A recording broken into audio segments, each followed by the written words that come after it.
Savvy Central Radio, drawing out the best from our guest, with your host, Christina Nichman.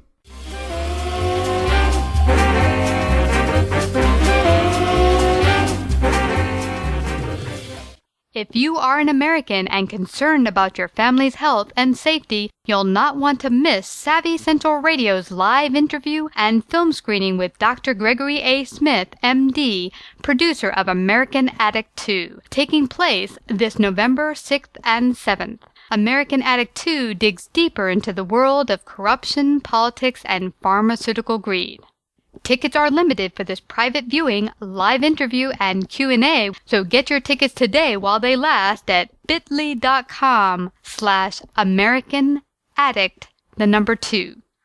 This is your host, Christina Nichman. Each week, Savvy runs weekly broadcasts providing entrepreneurs and successful individuals a platform to express their dreams, hopes, lessons learned, expertise, and wisdom with the world. Our guest today is Jasmine Sandler. Jasmine has been in the internet marketing game since the early 2000s, when she started and then sold a social media network. Jasmine Sandler has been named top 40 digital marketing strategist in the online marketing industry. She has created and delivered over 200 speeches on B2B digital marketing and sales to business professional audiences around the world. Today, Jasmine joins us to share her best tips and secrets for small business owners on how to stay focused while using social media marketing to drive brand awareness, lead generation, and online sales. Find out more about Jasmine at jasminesandler.com. Hi, Jasmine. Welcome to Savvy Central Radio. How are you? I'm doing great, Christine. Thank you. I'm very happy you could come out and talk today. You're going to talk about your journey to becoming a digital marketing trainer, author, and speaker. Tell us how that all came about for you and how you came to creating your own business. Yeah, sure. So I always say these days it's funny because every time I'm talking to someone new, I feel older and older in the digital marketing space. I've been in it a long time. If you look at, the speed of technology, right, and the speed of digital marketing and social media, and I've been involved in digital marketing since 1995. Wow. So I feel like I was one of the first ones that kind of fell in love with AOL, back in the day. And I said to myself, there's something here. When I said you got mail. Oh my God, I love you got mail. Well, yeah, to me, you got mail is like Twitter today, right? You're always checking your tweets. So, anyway, I've been in it for a very long time, and I think I've grown with the industry. I think the industry is still in an immature state, and there's still changes happening, which I write about quite a bit as a writer. But essentially, I started out, many years ago, basically solutioning websites for small businesses. That's how I started, because back then, websites were just like a simple page. Yeah. They were actually not even a website; they were a web page. Exactly, kind of like WordPress. No, it was like flat. Static kind of website. Coding, right. Yeah. So anyway, I was basically solutioning websites for small businesses in Miami. I ran a business there a long time ago. I saw an opportunity where these businesses wanted to understand, hey, how do we use the internet, right, to make our lives easier, to sell more, to get foot traffic in our stores. And, that still hasn't changed. But what has changed is, there's thousands of tools, thousands of social networks that companies can use. There's thousands of agencies that companies can go to. There's thousands of freelancers, millions of them, right? Mm-hmm. So I've been in the game for a really long time, and in some areas I'm know more than others, right? Mm-hmm. I don't want to say I'm an expert. I let other people say that, but I know more than others. So, in my many years being involved both as an agency owner, as a consultant to other agencies, as the head of marketing for other agencies, I found myself, flash forward to 2006, I was a head of a pretty large search marketing agency, and I found myself kind of pushing away a lot of small business prospects because a lot of the agencies, especially agencies like that, at that level of agency, they didn't have the personnel or the time or the interest for smaller businesses. So I kind of, this light bulb went off in my head and I said, wait a minute, I'm going to leave this agency, go start my own and serve small businesses really around educating them on digital marketing practices and then helping them use more organic tools, because small businesses obviously don't have the media budgets that large businesses do for digital marketing. So since then, I've built myself up as an educator. So I do that through my training programs, both live and online, as an author. And then, as we were talking previously, I love speaking. I truly enjoy it. I get a lot of passion out of speaking in front of audiences and getting their feedback and seeing that I've made a difference. And I can, I had a new client yesterday where we had a kickoff meeting. It's a social media strategy client, and they don't know too much about me. They just have read a lot of what I've written about social strategy for small businesses. And they started asking me questions about SEO, and I'm answering every single one of them. And I stopped and I said, you do realize that I run an SEO company? And they said, no, I didn't even know that. So, I feel that I can give a lot of good, solid advice to small business owners because I've done it myself. I started, launched, and sold at a loss a social network back in 2004. So I know what to tell small business owners to avoid and where to go. So that's why I focus more on the education and the training. And what's interesting today, and you mentioned that things have changed so much in the online market, and that many years ago you had to know code. You had to hire someone that understood how to build a website from scratch. Today there's tools out there that, you just get a template, throw that puppy together, and it's very, for one, inexpensive. But there's also a lot of resources, a lot of freelancers out there to help you, a lot of tools, free tools and such to really help you as a small business owner, that you don't need the insane budget. In fact, we had a marketer last year that said small business owners have a plus over huge businesses in that they can get a lot more creative with their branding and marketing. And so that leads me to ask you, Jasmine, what you've seen working with small businesses, what has been some of the big faux pas you've seen or mistakes that plague small business owners when it comes to marketing and branding their message? Yeah, well, I would say there's a lot, but definitely I think I'll just kind of, the greatest issue, I think, is that they don't know how to talk to their audience. They haven't done their homework in terms of user profiling. They don't know how to talk to their audience online, and they don't align their resources to do so. And that's not really just for small businesses, for any business. So, it takes content planning. It takes understanding your voice. I do personal branding for executives. That's like the majority of my consulting work. And one of the first things I do is walk my clients through an exercise where they find their own voice, right? They identify their own online market position, and then they go for it. Go for it meaning really committing to that, right? Because that's the whole point. If you get dissuaded or unfocused as a brand, which is a major problem for small businesses, you're never going to get any traction. So I find myself a million times like taking my clients and putting them back on the right track. You know what I'm saying? How is it that businesses don't know how to talk to their, is it that they're just like thinking, oh, I'll follow what that business is doing because it looked like it worked for them? Or are they just not listening to their clients? What's going on with them? I think it's both. A lot of small businesses, I find it's interesting. They don't even know about social listening tools. They don't even understand it, which is, to me, is ridiculous because the whole point of social media is listening. That's actually the entire point of it. So, I write a lot about that in my books, like how you listen and then engage. So anyway, so I think that they don't realize that it is a listening tool. It's, again, that's why I educate them. It's a lot around like awareness and, it's standard marketing practices. I have my MBA in marketing, right? So any good marketer should. And anyway, so standard stuff we learned in grad school, through our Harvard business case studies is how you model marketing programs after others. You know what I'm saying? Yeah. But with the world of digital marketing, you can take some of those practices, but you have to customize it to the brand because it's engagement, more and more and more. Like if you look at, I don't want to get too deep into SEO, but I do it every single day. It's like, if you look at factors of SEO, one strong factor is social signaling, and that comes from engagement. That comes from real conversations. So you can't just like broadcast, You actually have to you should broadcast what you're doing to make people aware, but you have to also engage. You have to build an ecosystem, right? Small businesses, they don't understand that up front. So that's why the education is so important for them to understand. They also, the other thing that plagues them is having a budget. I mean, honestly, that to me, I'm a very direct person. With anybody that I talk to that's interested in hiring me or my agency or whatever, I tell them you got to have a budget. I mean, it's not a joke. Like, digital marketing costs money. Yeah. So you have to have a budget. You could say, well, this is free and that is free. And we all know that free isn't the greatest thing. It really isn't, because here's what will happen. You'll hire some cheap service, person, product, and then guess what happens? It will waste your time. Time to me is more valuable than money. So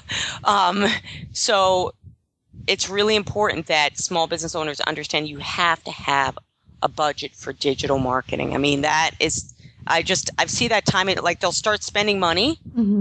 They'll have an idea, they'll start spending money, and then they'll stop spending money, and then it gets wasted. And no matter what I tell them, that's why there's a lot of businesses I won't work with, because if you can't, I'll just educate them and then say, okay, but if you can't spend the money, it's not time for you yet, because it takes a commitment to do it. Once you commit to it, you start seeing results. I mean, I always use myself as a guinea pig. I let my clients know, I invest, even in my own businesses, I invest a lot of my own money back into my businesses, right? In digital marketing. And for me, that's a necessary line item every single year. And that's how I grow my business. It's like you look at it as a bill that you must pay and it must be done as part of the business, period, part of running the business. It's like having a computer. I always say this, you can't run your business without a computer.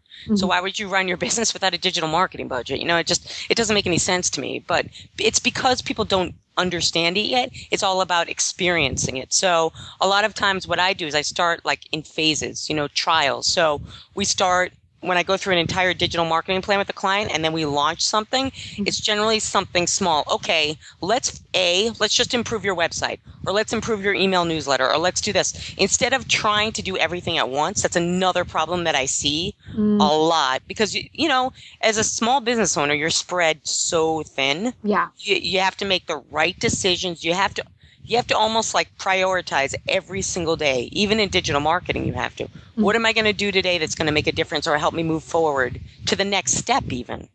Yeah. So it's you got to be cautious. I totally get you there. And I talked to someone a couple of weeks ago who's coming on, and she said, I help people with their copy, and they'll tell me, I paid for my new website and I bought business cards and I don't have money to pay you. And she's like, but if you don't have the copy, if you don't have a proper message for your branding, then having a beautiful website doesn't really matter. So she's like, you have to put aside something for that as well. And she said it's a little frustrating because businesses sometimes are about the glitz and glamour. Oh, look at my pretty business card. Look at my beautiful website. But what's the content on that website, and what's the content on your business card?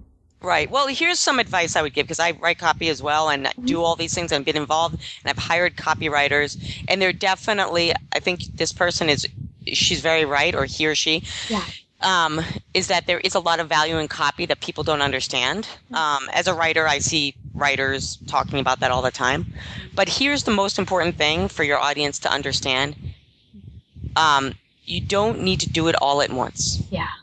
So you should look at it as you're improving over time. It's like everything else, okay? So, for example, I used to be a personal trainer like a long time ago. I wouldn't have my clients go into the gym and lift 300 pounds if they've never even stepped into the gym. Yeah. You know what I mean? Yeah. So you have to be able to progress. So with digital marketing, okay, that's why you step forward very specifically. If copy is critical at that point to driving your business forward, you need to invest in it. You know what I mean? Mm-hmm. So you have to, yes, that's an important element and it should be a line item, but it has to have a sequence that makes sense. Otherwise, what will happen? Small business owner will get totally frustrated and say, I've already spent all this money. Believe me, I'm writing another book right now about SEO, and I cannot tell you how many clients I've worked with. Probably 80% of my SEO clients have come to me because they've been frustrated about spending money elsewhere that didn't work. Because it might not be that those SEO people were not professionals. They probably were, but they probably didn't educate them to let them know, hey, you know what? If you're new to SEO, you need to budget probably about $20,000, $30,000, and this is going to be something that's going to be 6 to 12 months. You know what I mean? If you don't tell somebody that up front, they're going to start spending money and get very frustrated. So that goes with everything that you do in digital marketing. And one thing we talked about prior to our interview together was also that many entrepreneurs suffer from the shiny object syndrome, as I've done it myself. How can business owners better learn to hone their clarity and focus in their business so that they can stay on target? So, yeah, I mean, the most important thing is focus. I talk about it a lot. I have this book that I bought 15 years ago by Jack Canfield called Focus. Literally, it's my Bible. Every day I reread a piece of it, It keeps me focused. So the shiny object syndrome is definitely a problem when it comes to digital marketing. Why? Social media tools, market automation tools, email production systems. Oh my God, I want to buy that email list. How many times have I heard that, right? From clients because somebody else is doing it or it seems like the right thing to do. So forget all that. That's why you have to go back to your focus. So to hone clarity and focus in on their business, the things that they need to do is have a plan. I don't do anything without planning for my clients. There's a plan, whether it's a short-term plan or it's a long-term plan. So if you have a plan in front of you, like any business mentor would tell you, right? I'm not a business coach. I'm a digital marketing, consultant and trainer, but you have a plan to say, okay, this is in line with my plan or this falls outside of my plan. If it's in line with your plan, you know what to do next. You know where to focus. For me, it's very easy because I was a sales trainer for IBM for 7 years. A lot of what I do is digital marketing and sales training. Mm-hmm. Everything I look at is related to revenue and sales. I love sales. I love it. I'm the one that's always I don't know. It's just, to me, I love sales. I think it's fun. It's I don't know. It's enjoyable. It's like a game to me. I love it. So for me, I look at something and say, is this going to lead to a sale? Is this getting me closer to a sale? If it's not, forget it. Mm-hmm. It's not worth my time. And it's the same thing with anything you do in your business, hiring people, hiring resources for digital marketing, right? So that's another thing. You could go and hire somebody for a lot of money or maybe an intern or something, Is it helping you? Have you written even that? I write job descriptions on behalf of my clients, mm-hmm. Because I don't do everything. So I'll tell them, well, you might need a VP of marketing, or you might need a marketing coordinator. You might need a social media manager that I can work with, right? Mm-hmm. If you're not going to use my team, whoever it is, you need to have job descriptions. So everything really needs to be thought through to say, okay, is this resource aligning with my goals? Is this spend aligning with my goals, right? Is this project aligning with my goals?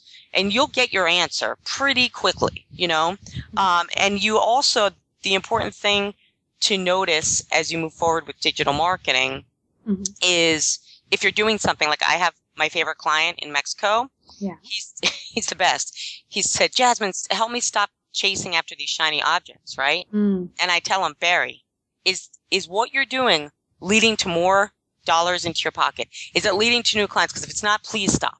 It's a waste of your time. Yeah. And he always says, you know what? You're right. So to me, it's very simple. Yeah.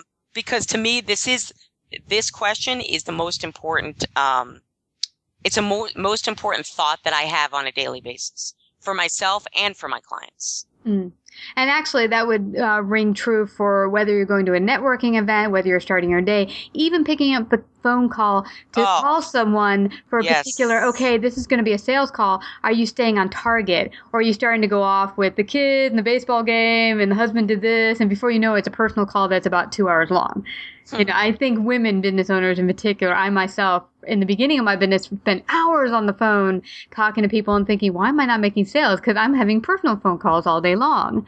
And it's really not a sales call anymore. It's really, it's shifted past the sales call and gone off focus. Yeah. So here's the thing with me. I mean, it's funny, actually. I was reading this morning, because I'm a LinkedIn author and trainer and I have a network that I try to support as much as I can on LinkedIn. Mm-hmm. So there's a guy who's in my first network who wrote a post on how he stops from giving free IT advice, and I'm like clapping. I'm like, good for him. You know what I'm saying? Yeah. How many people ask me, friends, whomever, can you give me some digital marketing advice? I'm like, all right, if you're going to pay for it. You know what I mean? I'm running a business.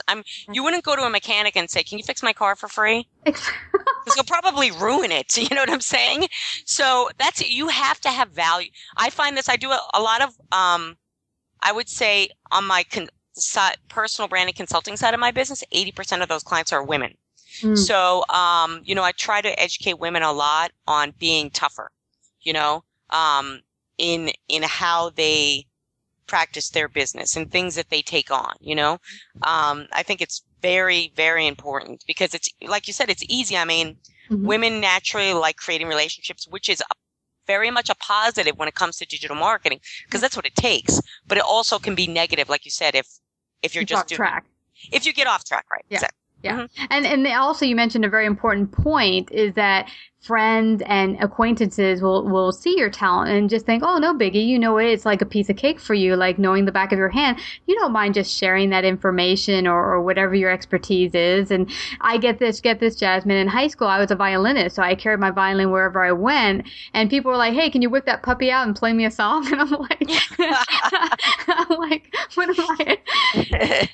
That's funny. Like, no. And so it gets to a point, you make a good point there, that as a business owner, you can't just be whipping out your talent and giving it away for free because it also devalues you in the person's eye and people who see you because they're like, well, if you just give it away to everyone, they're like, well, then you can give it to me for free. They don't see the value in it. Yeah, exactly. There are things you give away for free in your business that are important. Like I do so much social media strategy primarily on content.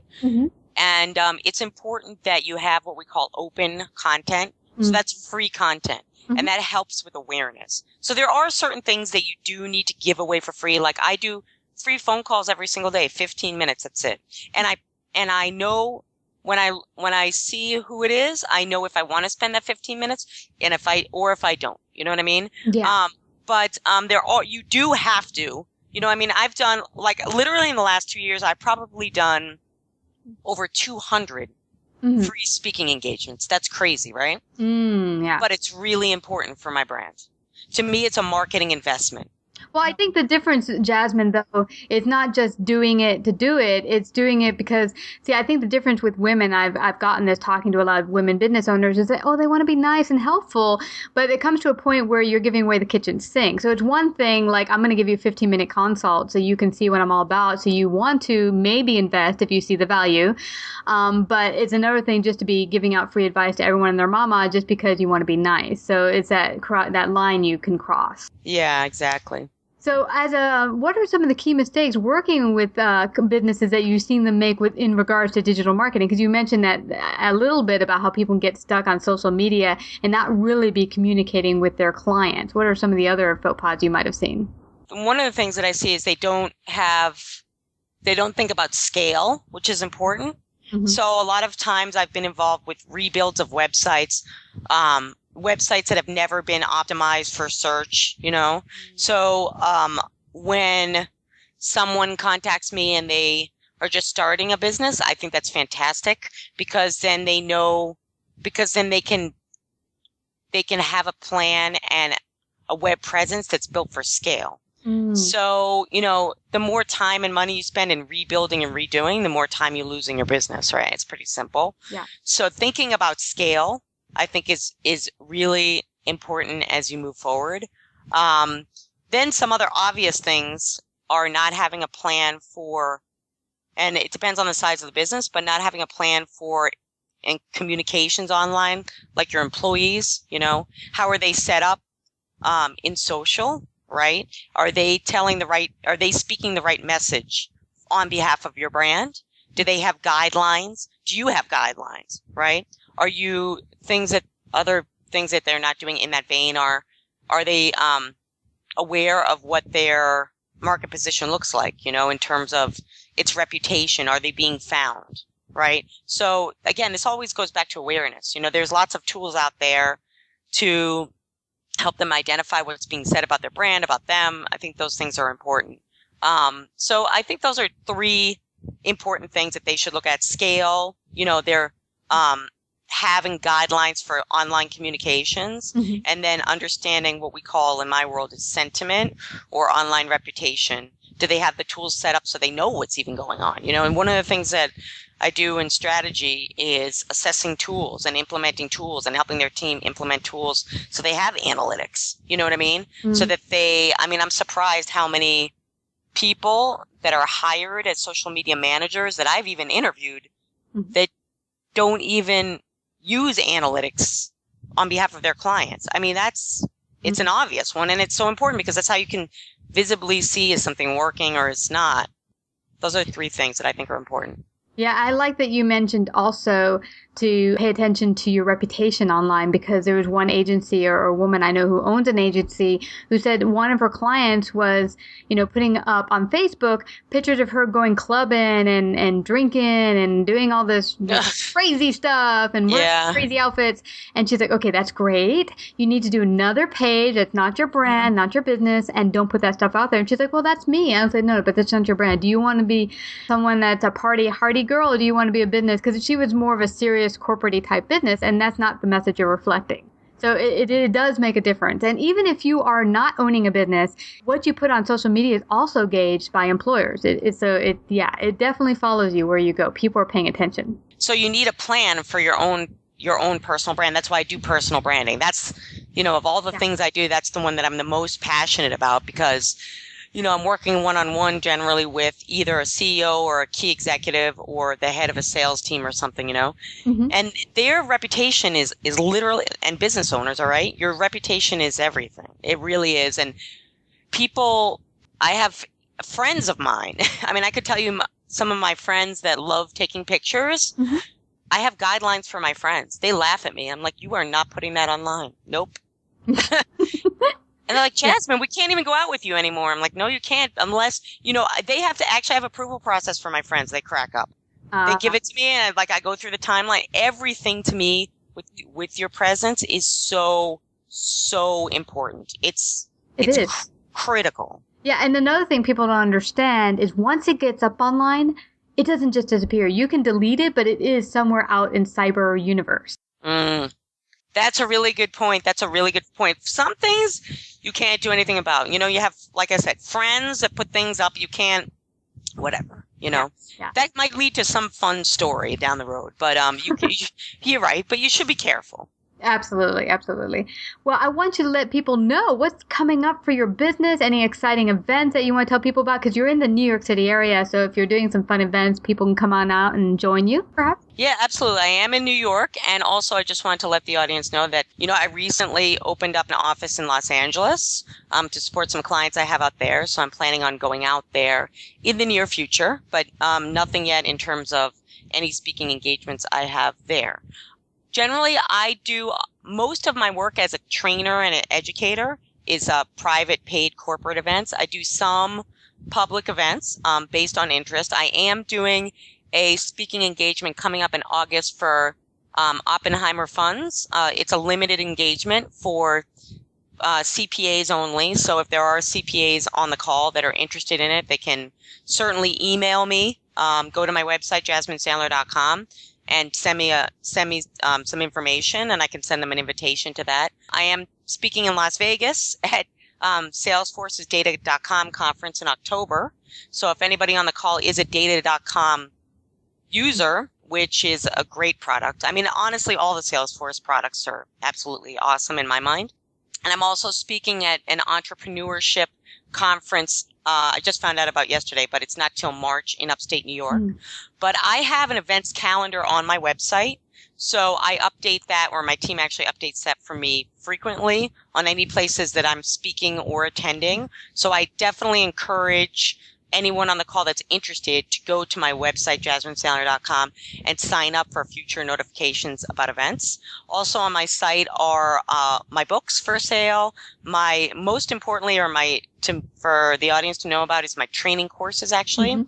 I am launching a whole series of training courses on the back end of my site. We're just putting some finishing touches on the back end of my site in terms of development For those courses, I'm launching a crash course on personal branding. I'm launching a new version of my LinkedIn selling course on my website. And I'm also launching an ABC 1, 2, 3 social media course for small business owners on my site. So basically by signing up to any notifications on my site, you'll find out about courses. I do white paper giveaways, like I do giveaways of a lot of my action plans and things like that. Well, this has been so informational and insightful and very important for small businesses out there everywhere, no matter where you're at in your business. You can always rev up our message and make our branding a little bit firmer. So it's been great having you out here today and sharing your wisdom, Jasmine. Thank you so much for coming to Savvy Central Radio. But before we head on out, is there any parting words you'd like to leave with our audience? Yeah, I would say, as someone that's a digital marketing, most of my clients are small businesses. My advice is to take digital marketing really seriously, including your own personal brand, because at the end of the day, digital marketing and tools like LinkedIn and tools SEO, they can really help to drive your business. And it should be considered an investment and not a cost. Very awesome information to end on out here. Thank you, Jasmine. I want to thank you for coming to Savvy Central Radio. And everyone, please go check out Jasmine's site today, JasmineSandler.com. And thank you, Jasmine, for coming to Savvy Central Radio. Thank you, Christina. Join our mailing list today by texting Savvy Radio to find out about upcoming guests and events and receive a free gift, how podcasting can help increase sales and influence in your business.